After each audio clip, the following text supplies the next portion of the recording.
రోజున నువ్వు కోయాల్సినటువంటివి, నువ్వు విత్తాల్సినటువంటివి ఏంటి? నువ్వు ఆత్మ ఫలాల్ని నువ్వు కోయాలనుకుంటే కనుక నువ్వు ఆత్మ సంబంధమైనటువంటి విత్తనాలు నువ్వు విత్తాలి.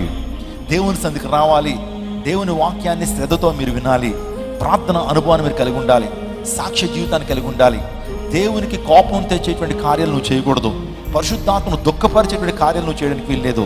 పరిశుద్ధాత్మను ఆర్పేసేటువంటి కార్యాలు మనం చేయకూడదు.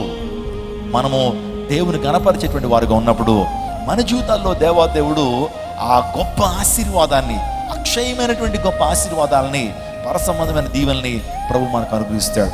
సో దేవాదేవుడు నీ జీవితంలోంచి ఆయన కోరుతుంది ఏంటంటే, నువ్వు చేసేటువంటి పనిని బట్టి, నువ్వు దేవుని ఆరాధించేటువంటి విధానాన్ని బట్టి, దేవుని ప్రేమించేటువంటి విధానాన్ని బట్టి నీ జీవితంలో కార్యాలు నువ్వు పొందుకుంటావు. నీ ఆసక్తిని బట్టి దేవుడు నీ జీవితంలో కార్యం జరిగిస్తాడు. దేవుని కోసం నువ్వు అర్పించే అర్పణలు అవి నిజంగా దేవునికి అంగీకారంగా ఉన్నప్పుడు దేవాదేవుడిని దీవిస్తాడు.